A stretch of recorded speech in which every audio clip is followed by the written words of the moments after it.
All right, let's jump right in. If you have ever, even for a second, dreamed of getting a fully funded master's or PhD in the UK, then the Commonwealth Scholarship has definitely been on your radar. I mean, it's one of the most prestigious, life-changing opportunities out there, designed to find and fund the leaders of tomorrow. So let's break down exactly how you can become one of them. So every single year, the Commonwealth Scholarship Commission gives out around 700 of these scholarships. Now that sounds like a lot, right? And it is. It's a massive opportunity for talented people from all across the Commonwealth to get a world-class education. But before we get too carried away, let's look at the other side of that coin. Because for those 700 spots, there are over 30,000 applicants. Yeah, that's some serious, serious competition. And what that means for you is that your application can't just be good. It won't cut it. It has to be absolutely exceptional. It needs to tell a story that's so compelling that they feel like investing in you as an investment in the future of your country. And that's exactly what we're going to help you do. We've laid this whole explainer out to give you a really clear roadmap. We're going to start with the why, the core mission of the scholarship. Then we'll walk through who's eligible, the step-by-step application process, and, maybe most importantly, how to make your application truly pop. And we'll finish up with the key dates you absolutely cannot afford to miss.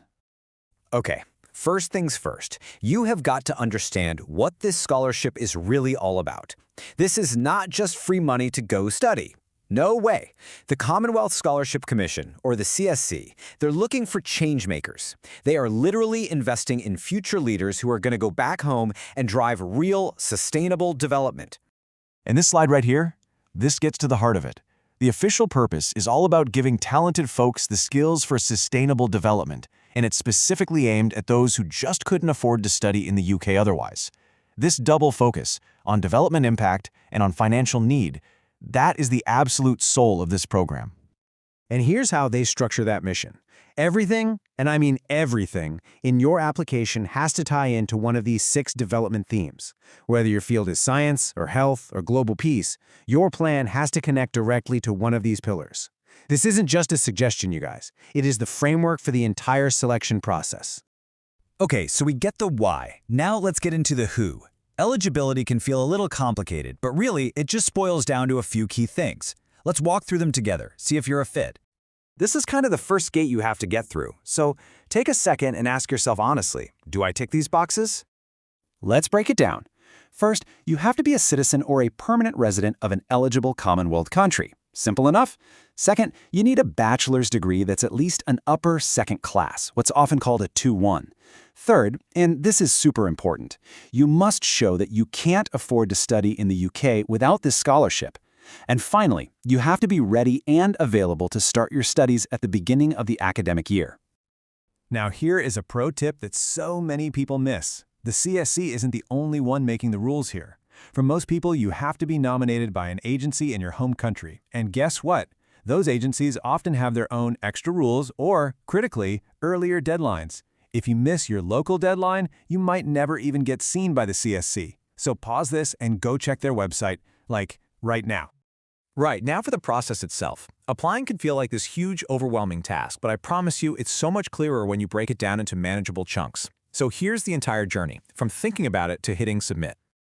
Here's your 4-step game plan. Number 1, find your national nominating agency. You cannot, I repeat, cannot apply directly to the CSC. Number 2, start gathering your documents, transcripts, references, all of it. Get them now. Don't wait. 3, apply to the UK universities you're interested in. Now, you don't always need an offer letter at the very start, but having one makes your application so much stronger. And finally, step 4, submit everything through the CSC's online portal way before the deadline. Okay, everybody, lean in. This is the most important part of our explainer. With over 30,000 people applying, just meeting the criteria is not enough, not even close. You have to stand out. So let's get into the strategies that separate the good applicants from the ones who actually become Commonwealth scholars. This quote right here, it's basically the secret code. It says it all. The entire point of this scholarship is tied to the UN's Sustainable Development Goals. So the problem you want to solve, the reason you want this degree, it must be framed in a way that shows how it helps achieve these global goals. That's your North Star for this whole thing. Your entire story, your whole argument, it all comes together in one single critical document, the Development Impact Statement. This is where you prove you're not just another student, but a leader in the making. It's broken into 4 parts, and we're going to go through every single one. Part 1 is all about the why. You need to explain the problem you're trying to solve, and you have to be super specific. Don't just say, I want to improve healthcare. No, talk about the specific maternal mortality rate in your home region. Connect that to gaps in national policy, and then link it to the global SDG for health. Show them you understand the problem on every single level. Okay, part 2 is about the how. What specific skills are you going to get from this master's or PhD? And then, how exactly will you use them when you get back home? Are you going to be doing research, trying to influence policy, starting a social enterprise? Be precise. They want to see a crystal clear plan for putting your education into action. And now part 3, the what. What will actually be different because of your work? Again, don't be vague. Outline the concrete outcomes you're aiming for, the timeline you'll do it in, and exactly who is going to benefit. Something like, within 3 years, my goal is to develop a training program for 100 rural healthcare workers, which will improve care for about 5,000 villagers. See? Specific. And finally, part 4 is all about proof. How will you know you've succeeded? How will you prove you've made a difference? What data, what metrics, what evidence will you use? Thinking about this stuff from the very beginning shows the selection committee that you are serious, you are strategic, and you're focused on results. We are almost there. Let's pull all of this together into your final action plan. This is the stuff you need to take away and act on, like today. Okay, get your calendars out or screenshot this.